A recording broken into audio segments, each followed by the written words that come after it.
Hello everyone. तो आज की वीडियो में हम बात करने वाले हैं टाइम मैनेजमेंट के ऊपर। कैसे आपको शेड्यूल रखना चाहिए और कैसे आपको टाइम मैनेज करना चाहिए ताकि आप पूरा सीए फाइनल या इंटरमीडिएट या फाउंडेशन का सिलेबस कंप्लीट कर सको। क्योंकि ये कमेंट आया था कि लॉकडाउन में कैसे मोटिवेटेड रहे, कैसे पढ़ाई करें, इतनी नेगेटिविटी अराउंड है, इतनी नेगेटिविटी एनवायरनमेंट में फैली हुई है, तो कैसे पढ़ाई करनी चाहिए। तो उसी के रिप्लाई में मैं ये वीडियो बना रहा हूँ। तो ये वीडियो उनके लिए है जो कि बहुत बहुत डीमोटिवेट हो गए हैं पढ़ाई के सिलसिले में और जिनको मोटिवेशन की थोड़ी सी ज़रूरत है। तो आइए बात करते हैं टाइम मैनेजमेंट के ऊपर। तो सबसे पहले मैं ये बताना चाहूँगा कि टाइम मैनेजमेंट जैसी कोई चीज़ होती ही नहीं है। तो शॉक मत हो जाना, टाइम मैनेजमेंट से इम्पॉर्टेंट है टाइम प्रायोरिटाइजेशन। मेरे हिसाब से आप अगर टाइम को प्रायोरिटाइज करोगे, मतलब आप अगर प्रायोरिटी सेट करोगे 1 2 3 4, तब जाके आप टाइम को आसानी से मैनेज कर पाओगे। Taking my personal example, during my first year of articleship मेरी प्रायोरिटी थी काम पे ज़्यादा फोकस करना, ना कि पढ़ाई पे ज़्यादा फोकस करना, क्योंकि एग्जामिनेशन को काफ़ी टाइम था। तो फर्स्ट ईयर ऑफ आर्टिकलशिप में मैंने काम पे ज़्यादा ध्यान दिया क्योंकि वो मेरी प्रायोरिटी थी, और सीए फाइनल के 4.5 मंथ्स में मैंने काम को पूरा इग्नोर कर दिया और सिर्फ पढ़ाई पे ध्यान दिया क्योंकि वो मेरी प्रायोरिटी हो गई थी। तो आपकी लाइफ में अलग अलग स्टेजेस में आपकी प्रायोरिटीज़ अलग अलग होगी। तो डेफिनेटली आपको टाइम को प्रायोरिटाइज करना है, और एक बार आपने टाइम को प्रायोरिटाइज कर दिया और आपकी प्रायोरिटीज़ लिस्ट कर दी, आपको आपका बेस्ट देना है वो प्रायोरिटीज़ अचीव करने के लिए। अल्टीमेटली आप टाइम मैनेज कर पाओगे। जब मुझे कोई पूछता है व्हाट इज़ टाइम मैनेजमेंट, मैं इसको दो हिस्सों में डिवाइड करता हूँ। First is priority and second is scheduling. Priority मतलब क्या, दिशा, that is the direction where you are going. And scheduling मतलब दशा, मतलब रास्ता जो आपको दिखा रही है। तो प्रायोरिटी और शेड्यूलिंग जब ये दोनों चीज़ मौजूद होगी तभी आपको टाइम मैनेज करते आएगा। Lord Krishna says that in order to manage your time effectively, you definitely need to have a particular goal in your mind. Goal setting is a must in order to manage your time effectively. I was just listening to motivational speech of Vivek Bindra. In that speech, he says that if you don't have goal, then you're going to go nowhere. He says that an envelope without an address, where does it go? Nowhere. A ship without a rudder, where does it go? Nowhere. Similarly, a man without a purpose or a goal, where does he go? Nowhere. And that's why if you don't have any purpose or goal in your life, where are you going to go? Nowhere. Therefore, अगर आपको कोई चीज़ हासिल करनी या अगर आपको कोई मुकाम तक पहुंचना है, तो आपको गोल माइंड में डिटरमाइंड होना चाहिए, तभी आप वो गोल हासिल कर पाओगे। तो अगर आपने गोल सेटिंग फॉलो कर और शेड्यूलिंग आपने अच्छे से कर दी, तो आई थिंक आप टाइम बहुत अच्छे से इफेक्टिवली मैनेज कर पाओगे। तो I think more than time management, उससे ज़्यादा टाइम प्रायोरिटाइजेशन इंपॉर्टेंट होता है। Once you prioritise your time, you automatically learn the art of time management. ऐसे इमेजिन करना कि आपको मैंने 86,400 रुपीज़ डेली बैंक में डिपॉजिट किया है, मैं डेली डिपॉजिट करता हूँ। तो आप क्या सोचोगे कि मैं इन्वेस्ट करूँगा और इसको एक भी रुपया खर्च नहीं करूँगा। वैसे ही आपको एक दिन में 86,400 सेकेंड्स दिए जाते हैं। आपको वेस्ट बिल्कुल नहीं करना है, आपको यूटिलाइज़ करना है वो टाइम एकदम प्रोडक्टिवली, ताकि आपको रिटर्न्स फ्यूचर में अच्छे से अच्छे रिटर्न्स मिल पाए। तो 86,400 सेकेंड्स को इन्वेस्ट कीजिए, वेस्ट बिल्कुल मत कीजिए, ताकि आपको फ्यूचर में अच्छे रिटर्न्स मिल पाए। मैं सिर्फ एग्जाम्पल देना चाहूँगा 3 लोगों के जो मेरे रोल मॉडल्स हैं। I consider them as my role model and I dream to be like them in the future if possible. First one is Satya Nadella, the CEO of Microsoft. वो post graduation के time sleeping bag लेकर जाते थे laboratory में, ताकि अगर नींद आ जाए उनको रात को तो वो स्लीपिंग बैग लेकर वहाँ ही सो जाते थे, ताकि उनका टाइम वेस्ट ना हो। Next, speaking about Pablo Picasso, 72 hours के लिए consecutively he didn't use to speak with anyone. That was the concentration and dedication which he had, and we all know what level he had reached when he was alive. तो Pablo Picasso 72 घंटे किसी से भी बात नहीं करते थे। क्यों? क्योंकि उनका कंसंट्रेशन लूज हो जाता था अगर वो बात करने लग जाते थे तो। और lastly, speaking about Bill Gates, अगर आपको ये पता नहीं होगा तो बिल गेट्स कॉन्जिक्यूटिवली 70 घंटे तक भी पढ़ते थे, और जब वो सोने जाते थे तब वो उनके जूते नहीं उतारते थे। क्यों? वो कहते थे कि अगर मैंने जूते उतारे तो मेरा टाइम वेस्ट हो जाएगा सुबह वापस जूते पहनने में, इसीलिए मैं जूते नहीं उतारूंगा, मैं जूते पहन के ही सोऊंगा। This is the concentration, dedication and focus these guys have, and what level they have reached every one knows. सबको सक्सेस अलग अलग टाइम पे मिलेगी। तो ये ध्यान रखना कि अगर आपको सक्सेस अभी जल्दी नहीं मिल रही है और किसी और को बहुत जल्द मिल गई है, तो कंपैरिजन बिल्कुल मत करना। ऐसा सोचना कि महल बनाने में ज़्यादा समय लगता है मकान बनाने से। तो दूसरे लोगों का मकान बन गया है, लेकिन आपको महल बनाना है। आप महल तभी बना पाओगे जब आपने वक्त को इन्वेस्ट किया है और प्रोडक्टिवली यूटिलाइज किया है। तो इसीलिए किसी से कंपेयर नहीं करना है और आपको आपका बेस्ट देना है, ताकि आप एकदम मोटिवेटेड रहो और डेडिकेटेड रहो आपके गोल अचीव करने में। मैं हर इंटरव्यू में बोलता हूँ कि ये थॉट आपके माइंड में इनकलकेट कर देना। If you don't sacrifice for what you want, then what you want becomes the sacrifice. If you read in between the lines, it has a very deep meaning. अगर आपको कोई चीज़ चाहिए और अगर आपने वो चीज़ हासिल करने के लिए कोई चीज़ सैक्रिफाइस नहीं की, तो एक दिन शायद ऐसा हो सकता है कि आपको जो चीज़ चाहिए वो सैक्रिफाइस हो जाए।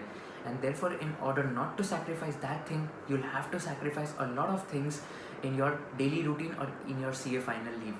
Like personally speaking, मैंने खुद sacrifices किए थे.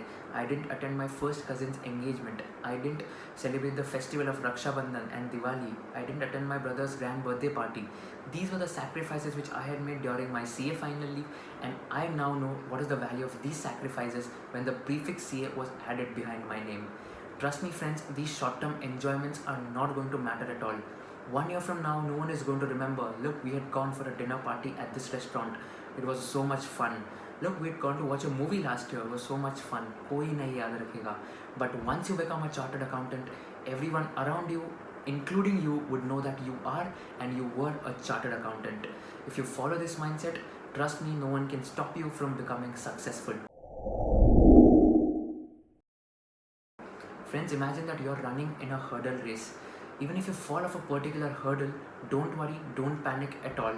You have to rise eventually, you have to limp a little if in pain, but start running gradually and eventually to cross the finish line. Imagine that the finish line has a ribbon in the shape of a letter C and a letter A. You have to cross that particular finish line at the end of the day in order to achieve your dreams. Your knees are going to hurt, आपके घुटने दर्द करेंगे, but you can only chase your dreams if you could run a little faster, and you have to run a little faster in this lockdown. Friends, ध्यान रखना कि ये जो lockdown और नेगेटिविटी है, ये आपको अपॉर्चुनिटी है कि बाकी लोगों से अच्छा कर दिखाने की. I'll just give you an example of my very close friend named Gaurav Sarawagi. He was in All India Rank 1 in IPCC May 2017. When I asked him कि अब तू क्या करेगा कि 2 महीने 3 महीने पेपर्स पोस्टपोन हो चुके हैं, his only reply was, I'm going to study with the same momentum because I have my goal fixed in my mind, and therefore I'm going to study with the same momentum and with the same tempo which I used to study right from my study leave. This was his answer, and this boosts a lot of confidence in everyone's mind. Take him as an inspiration. I also consider him as an inspiration because right from the first day of his articleship, he used to wake up at 5 a.m., read newspaper for a couple of hours and start revising about his CA final subjects. He's studying right from his first day, and like watching at him and staying with him gives me a source of motivation that मेरे को भी कुछ करना है life में. तो ऐसे लोगों के साथ रहो, ऐसे फ्रेंड्स चुनो जो आपको बार बार मोटिवेट करें, और ये लॉकडाउन एक अपॉर्चुनिटी है आप सभी के लिए कि आप अच्छे मार्क्स ले आओ एग्जामिनेशन में. नेगेटिविटी जो है वो हर समय आपके पास आने ही वाली है. It is up to you whether you just let it in your soul और whether you just avoid it by just completely eliminating all the negativity around. So I hope ये वीडियो देखकर आप में थोड़ा तो मोटिवेशन आया होगा पढ़ाई करने का. ये थॉट हटा दीजिए माइंड से कि एग्जाम्स पोस्टपोन होने चाहिए, कैंसिल होने चाहिए. You have to give your examination on 29th July, और whenever it is even November attempt जो पोस्टपोन होने वाला है, तुम्हारा भी मोमेंटम लूज नहीं करना है. You have to study with full efficiency and effectiveness. Capitalise the opportunity, mainly the opportunity of postponement of examinations. मैं आपको एग्जाम्पल दे दूँ, बहुत सारे लोग हैं जो ये अपॉर्चुनिटी को कैपिटलाइज करेंगे. And to be different from everyone and to be differentiated from everyone, you have to capitalise on this opportunity so that you come up with flying colours. अब बात करते हैं कि schedule कैसा होना चाहिए study leave के time. तो मैं आइडियली ये रेकमेंड करना चाहूँगा कि शेड्यूल जो है आपको 2 आवर्स के स्लॉट्स में बांट देना चाहिए, और 6 स्लॉट्स आइडियली होने चाहिए स्टडीज़ के, ताकि आप इफेक्टिवली 12 आवर्स पढ़ पाओ. तो आई थिंक कि 2 आवर्स के स्लॉट्स में अगर आपने इफेक्टिवली 6 स्लॉट्स भी रख लिए, तो you can study for 12 hours a day easily. तो आई वुड लाइक टू से कि मैं ऐसे पढ़ाई करता था. 5:30 to 7:30 मेरा फर्स्ट स्लॉट रहता था. I used to wake up by 5 AM and study by 5:30 AM. फिर उसके बाद थोड़ा ब्रेक लेकर नहाकर फिर 8:30 to 10:30 दूसरा स्लॉट रहता था. 11:30 to 1:30 तीसरा स्लॉट रहता था. फिर उसके बाद लंच करके 2 to 4, उसके बाद जॉगिंग करने जाता था. उसके बाद 5:30 to 7:30 एंड लास्टली 8 to 10. तो ये मेरे 6 स्लॉट्स थे 2-2 घंटे के, जिससे मैं 12 घंटे इफेक्टिवली पढ़ पाता था।